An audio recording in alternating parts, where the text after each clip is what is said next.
What's up, everybody? Welcome to Watchable's Real Spiel. I'm your host, Paul, and today we're talking about something people love to complain about: movie remakes. We're only about halfway through 2019, and Hollywood's remake machine is in full swing. We've already got What Men Want, Pet Semetary, Dumbo, Hellboy, and Aladdin, with The Lion King, Child's Play, Shaft, and It Chapter 2 on the way. Now, to be fair, a few of those are more reboots or reimaginings than they are remakes, but the criticisms you'll hear are pretty much the same: that Hollywood has gotten lazy, that they're running out of original ideas, that they keep ruining all the classics from our childhoods. And I get it. If you toss in all the sequels and universe films, it can feel like we're just watching a bunch of warmed up leftovers. And it's been going on for a while now, as filmmakers continually try to pull at the nostalgic heartstrings of baby boomers, Gen Xers, and even older millennials. Just looking at the number of remakes from the last 30 years, the list is pretty impressive. There's been everything from classic monster movies to iconic westerns to 80s sci-fi favorites, and of course a buttload of horror. But I gotta say, I'm not sure all the criticism is warranted. Some, but not all. For instance, are filmmakers really not as imaginative as they used to be?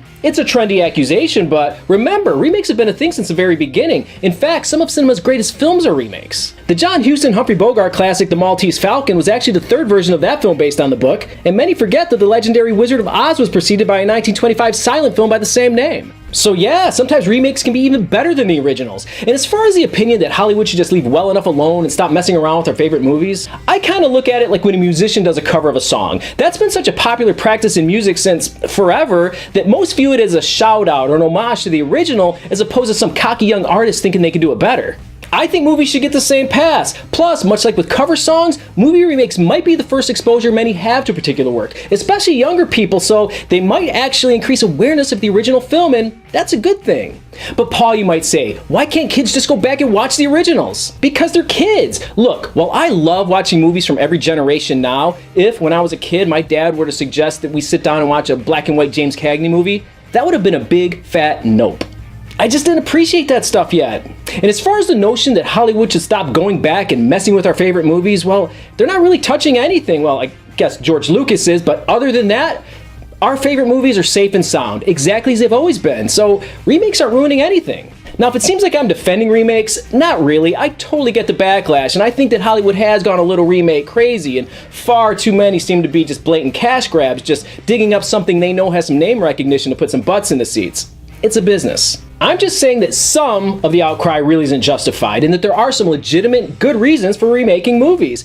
Sometimes the original wasn't that good to begin with. Take 1960's Ocean's 11, for example. While some might consider it a classic because of its all-star cast, it was not well received upon its release and holds a paltry 52% on Rotten Tomatoes. But the concept was solid enough to take another shot at it, and the 2001 remake managed to deliver where the original fell short. Some movies might have included special effects that were too ambitious for the time or their available budget. 1981's Clash of the Titans holds a special place in a lot of people's hearts, and is famous for its charming if archaic stop-motion animation by the great Ray Harryhausen. 2010's remake attempted to recapture some of that magic, but with a veneer of added realism through modern CGI, with decidedly mixed results. Maybe a movie was good, but just flew under the radar. Maybe a filmmaker admired the source material so much that they wanted to do their own interpretation, which is a solid artistic reason. Richard Matheson's book, I Am Legend, is the basis for 3 well-known films, while Charles Dickens' A Christmas Story is responsible for a whopping 24 movies and probably more to come. So yeah, remakes have been around forever, and they're not going anywhere. And if we're being completely honest, everybody can name at least a couple movies they wouldn't mind seeing remade. As for me,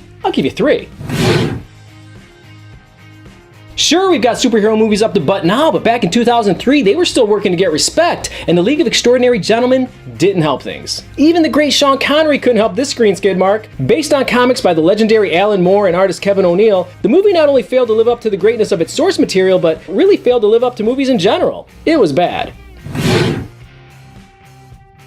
Logan's Run is a great movie as it is. I highly recommend it. It's well written, well acted, and has top-notch production values. Its biggest problem is that it's a fairly special effects heavy movie that just didn't have the special effects available to pull everything off. Sitting in a theater in 1976, it might have been much easier to suspend disbelief and just go with it, but in 2019, the effects can be a little jarring relative to the quality of the rest of the film. So a modern treatment could smooth over those technical distractions and help keep us spoiled audiences engaged in the story.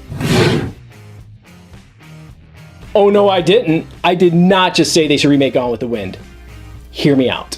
I love this movie. I think it's one of cinema's greatest accomplishments. It's on every list of best movies ever made, and deservedly so. It's kind of what going to the movies is all about. It's spectacle at its best. Everything about it is epic, extravagant, and beautiful. That's not to say it's perfect, and many will be quick to point out the more problematic parts of the movie, but to be fair, it's about a time in our country when pretty much everything was problematic. So why remake it? Because the movie is an overly romanticized interpretation of Margaret Mitchell's book. Again, it's a great film, it just sweetly glazes over so much of Scarlett O'Hara's character, the people around her, and even the bloodiest event ever to take place on US soil. Clark Gable himself went so far as to call it a woman's picture. If remake is still a scary word, then fine, how about just another movie based on the book? One that delves deeper into the darker or more unpleasant aspects of the story. And what if it turned out to be awesome? The internet could tear itself apart arguing about which version is better. How cool would that be? So I guess what I'm trying to say is that while I do tend to roll my eyes more often than not when I hear about a movie being remade, I don't think that Hollywood is less imaginative than they used to be or are running out of ideas. Remakes can be lazy paint-by-numbers rehashes, but they can also offer up new spins on source material, punch up older films with previously unavailable special effects, and introduce new audiences to classic stories. Well, that's my 2 cents on remakes. Thanks for sitting through that. And be sure to check out my bad movie reviews every Thursday at 8 p.m. right here on YouTube. And if you would, do us a huge favor, subscribe.